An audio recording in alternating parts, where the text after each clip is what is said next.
চৰ্ত যে তেখেতসকলে জিলা অতিক্ৰম কৰি এখন জিলাৰ পৰা আন এখন জিলালৈ বদলি হ'ব নোৱাৰে। মই আকৌ কৈছো যে নিযুক্তিৰ প্ৰাথমিক চৰ্ত অনুযায়ী তেখেতসকলে এখন জিলাৰ পৰা আন এখন জিলালৈ বদলি হ'ব নোৱাৰে। সেইকাৰণে 2017 চনত এখন বদলীকৰণ আইন হ'ল, যিখন আইনৰ ভিত্তিত তেওঁলোক এখন জিলাৰ পৰা আন এখন জিলালৈ বদলি হ'ব পৰা এটা প্ৰভিজন সৃষ্টি কৰা হ'ল, আৰু য'ত পাৰস্পৰিক বদলীকৰণটোকে আটাইতকৈ বেছি প্ৰধান প্ৰাধান্য দিয়া হ'ল। তাৰ উপৰি যাক আমি ছিংগুল ট্ৰান্সফাৰ বুলি কওঁ, তেওঁলোকৰ ক্ষেত্ৰত নিৰ্দিষ্ট কিছুমান চৰ্ত দিয়া হ'ল, অৰ্থাৎ যিসকল শিক্ষক শিক্ষয়িত্ৰীয়ে 10 বছৰ সম্পূৰ্ণ কৰিছে তেনে শিক্ষক শিক্ষয়িত্ৰীয়ে অগ্ৰাধিকাৰ ভিত্তিত বদলি হ'ব পাৰিব।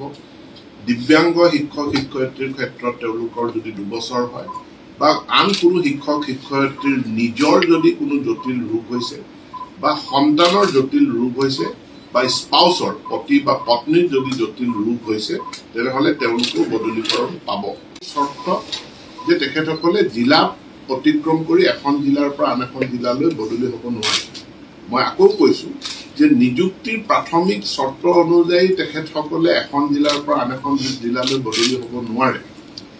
সেইকাৰণে 2017 চনত এখন বদলীকৰণ আইন হ'ল, যিখন আইনৰ ভিত্তিত তেওঁলোক এখন জিলাৰ পৰা আন এখন জিলালৈ বদলি হ'ব পৰা এটা প্ৰভিজন সৃষ্টি কৰা হ'ল, আৰু য'ত পাৰস্পৰিক বদলীকৰণটোকে আটাইতকৈ বেছি প্ৰধান প্ৰাধান্য দিয়া হ'ল। তাৰ উপৰি যাক আমি ছিংগুল ট্ৰান্সফাৰ বুলি কওঁ, তেওঁলোকৰ ক্ষেত্ৰত নিৰ্দিষ্ট কিছুমান চৰ্ত দিয়া হ'ল, অৰ্থাৎ যিসকল শিক্ষক শিক্ষয়িত্ৰীয়ে 10 বছৰ সম্পূৰ্ণ কৰিছে তেনে শিক্ষক শিক্ষয়িত্ৰীয়ে অগ্ৰাধিকাৰ ভিত্তিত বদলি হ'ব পাৰিব।